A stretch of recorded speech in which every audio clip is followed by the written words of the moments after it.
So the opening weekend of the Premier League served up so much excitement and the Sports 101 team is here live at Red Mango Apartments to dissect all the major talking points. If you're watching us and you want to come to Takrady and you're looking for a place to stay, I could better recommend Red Mango Apartment for you. Great scenery, best rooms, and a wonderful ambience.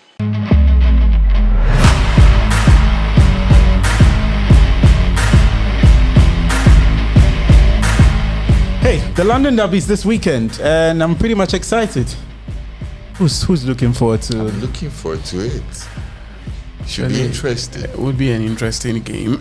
You know a peculiar fact about this particular game? Mm-hmm. Spurs have lost 25 times of the last 37. They've gone back to... I mean, that's almost like a biased fixture. They've only won one of the last 37. And last year, they were beaten 3 times in 3 weeks by Chelsea under Conte.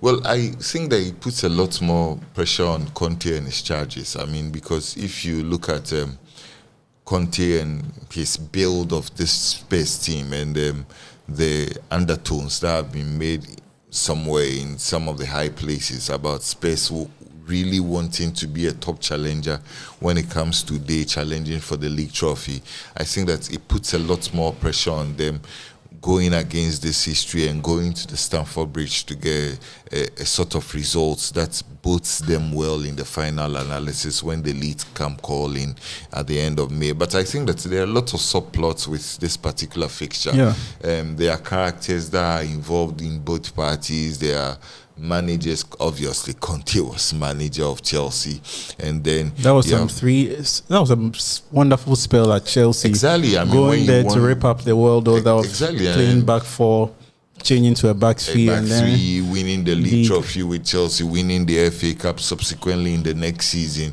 I think that he has all of the spices to make it a beautiful game over the weekend. I'm actually looking for it. The only part I am worried about, and people who have watched our previous episodes, I have always said that the only part that worries me about this Chelsea project has to be their lack of a proper striker. I think that if you look through the various squads, is the telling difference between Spurs. Speaking of that squad, Percy, you look at this particular game, and I'm just wondering, you look at Kane, Son, Richarlison, Kulusevski, and Chelsea, you struggle to find who's actually going to be there. Okay, I'm glad you when you started, you talked about the games and the number of matches they've lost, and this trend analysis is something that we can never forgo. It's good. They have the squad. They have a very good squad. The front they are up and doing. Chelsea, as of now, they have players leaving. Timo Werner just left. They have new owners. They don't really know what they are doing. But this is Chelsea. That is one thing. And the number of matches played with respect to the number of wins and losses, it is not like all of those times Chelsea had the best squad. Exactly. It is a trend that goes on. And the funny thing is that the last 5 or the last 7, there had not been a draw. Chelsea has won back to back to back to back, even with somewhat inferior squad. Even the time that Spurs were able to go to the Champions League final with all of the players, Chelsea still beat them. And this is Chelsea.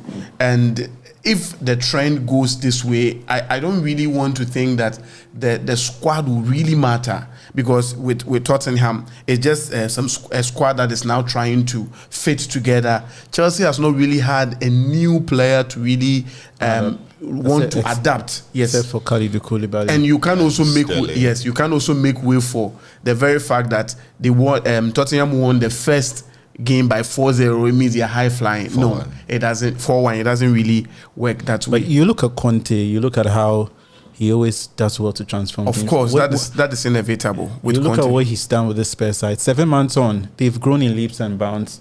In that game, you go back to January, you'd have said, if it was the same Spurs coming back on Sunday, that should be a walk in the park for Chelsea. But the growth of these two sides 7 months later has been different parts. And of course, I'm struggling to find how Chelsea can actually get something out of this particular. I think this is where the run ends. The funny thing is, this is Chelsea. It is a team that you cannot really predict what they have to bring or what they have to offer. is a team that has lived not necessarily on players. The funny thing is that the season they have a lot of players. They struggle to excel. If you check their past, when they have a plethora of players, a whole lot of players to choose from, they hardly are able to excel. But if they get their rhythm going, they get a manager, they get a system, and they get a few players to play their role well, that is Chelsea for you. Their past 2 Champions Leagues they've won, they didn't have the best of players. Even with the Premier Leagues that they've won. Chelsea is the only team that can win the league this season and play 6th the next season and come back to win the league this season. That's the following season. So, of course, Tottenham have a good squad, and this is Conte. If his 3-back gets to work, everything will just work out for him. But Chelsea have a tradition, especially with respect to this game. Tradition of winning the derby. Of course. So as to how they will grind to win, it's just like the Merseyside derby. It doesn't matter what Liverpool has on board. They meet Everton, it doesn't matter where they meet. They will find a way of winning. So it shouldn't be a walk in the park for. But speaking of Merseyside, one of their sons will be at war this weekend. Gerrard taking his Villa at home, and Frank Lampard, 2 of the undoubtedly best midfielders we witnessed in the Premier League. I want to be the devil's advocate. First of all, who would you think was the best player during their playing days? Well, I would align towards Gerrard. I will go for Lampard. Why? Go for Gerrard. I think Gerrard was more combative. He was more 3-dimensional. I think Lampard was just about the goals. I honestly think goals win you games. That's the hallmark. Yes, goals win you games. But as a fan, there's something that you would want to pay more, an extra premium. What is that something you want to pay attention to? If you look at Gerrard, if you look at his career in totality, I think that Gerrard represented something that was missing from the English game. Sorry, Gerrard represented not winning the Premier League. Is that what you're trying to do? Yes, I mean you could throw that shade at him for not winning the Premier League, but he was brilliant in every aspect of the word. I mean, there was one character about Gerrard that you cannot diffuse. He left everything on the pitch. You understand? And when Gerrard played well, he dragged the whole team along.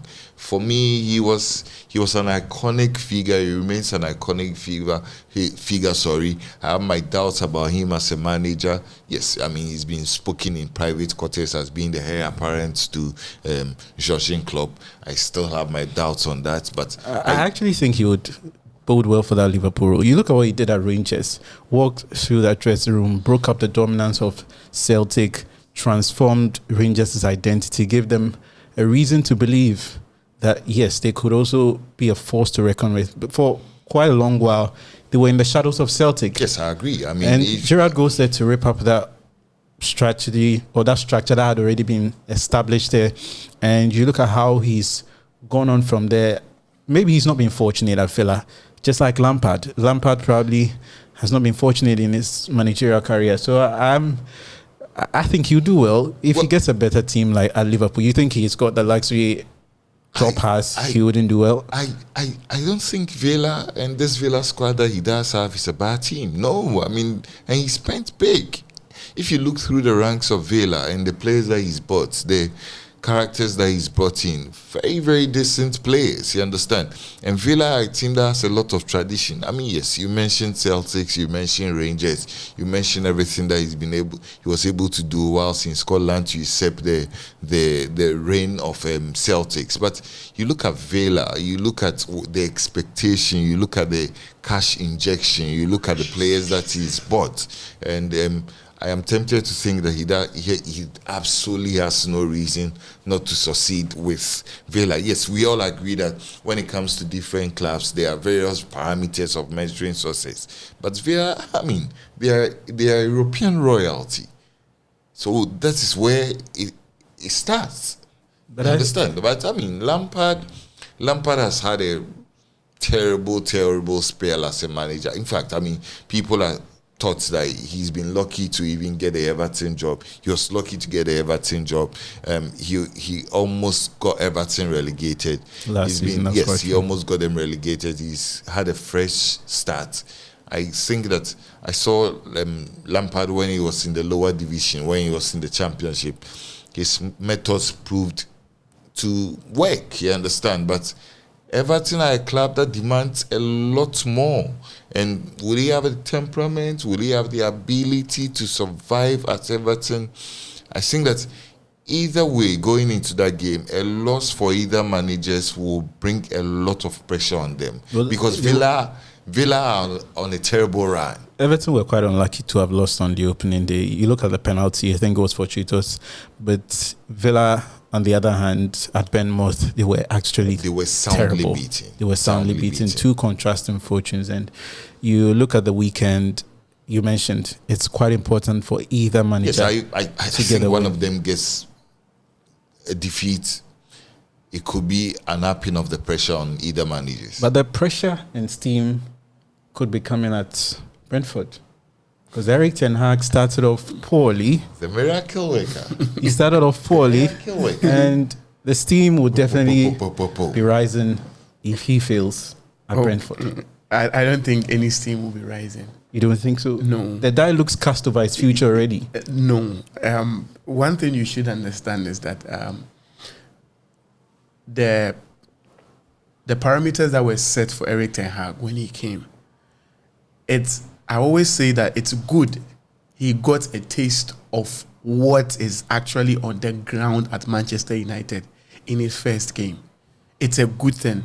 It's a very good thing that he had a baptism of fire with all the players, with all of the supporters, getting to know this is the actual situation on the ground. Now, I don't think there would be a loss, but let me just play the devil advocate. If there is a loss, then there would really be a reason for there to really be a change in the club. Change from where? You think Eric should go after just 2 games? No. Now, see, the problem was that the problem that we all were anticipating was that it was the managers. So we had an issue of changing manager after manager after manager after manager. Then they had to go with the issue of it being Ed Woodward. Ed Woodward left. So now the issue has to be the Glazers. Now there have been issues that some people are trying to set up base. There have been a lot of protests that the Glazers have to go. All of it, the hostile takeover and blah, blah, blah, blah. But the actual issue has to be the ground blueprint of Manchester United. I am not a manager. I have not done a FIFA license A course. But I even know that Manchester United have only 2 defenders, a goalkeeper, 2 attackers, no midfield. Everybody knows. Everybody knows that we don't have a midfield. There is no midfield. It's not about sarcasm. That's sarcasm. 3 seasons straight, you play with the same double pivot of players. You've played it 3 different managers. But maybe it's as a result of these complaints, they've gone into the market for Rabiot. And I look at Rabiot, he was an excellent player at PSG, but he's been keenly inconsistent. And that's been a feature of the United team as a whole.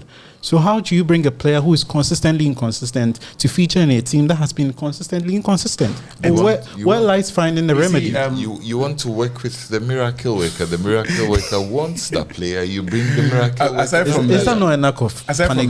No, I don't think it's a rub. I honestly don't think it's a panic buy, because if you look at Manchester United, all through summer we've known the target has been Frankie de Jong, and still the target is Frankie de Jong. Brighton comes and does the miracles at Old Trafford. The miracle worker was supposed to. But you should know that Rabiot is not the answer. He is one of the answers. Exactly. Nobody is saying that when he comes in, nobody is saying that when he comes in, he solves every problem. One of the problems is a holding defensive midfielder, so that another midfielder can be the free role and move about. We all understand that, of course, Ten Hag made a mistake. Of course, that is his first game in the English Premiership with Manchester United. So there would reason be for him to experiment. Aside from that, he has an issue to deal with Cristiano Ronaldo in the team. Whether he is staying, he is going, take him aside. Who is the other centre forward? Martial was injured. So he tries this out, and Rabiot solves the issue for him. One thing you should understand is that any coach that comes in and asks for a player to play, you at the background might think the player is not good enough. There have been players, let's take an example, Wesley Sneijder. He was a flop at Real Madrid. Mourinho gets to Inter. One of his first requests is that he wants Sneijder. And the funny thing is that Schneider's first game is the debut of Madilena. That was the first game he brought him, gave him the number 10 shirt, put him there. And from there, the rest is history. So you think Rabiot would do the I same? am not saying that I think. I am saying that the coach knows what he wants. Slider. So the coach brings in a defense. Rabiot, the new slider. Well, thank you, my brother. The weekend is upon us, and we look to see whether or not Rabiot would come through. The new slider. Maybe, just maybe, the new Schneider might turn up the heat or probably cool down the tempers at Old Trafford. But let's look forward to what the weekend brings us. Maybe, just maybe, Eric Ten Hag would work some miracles. Of course.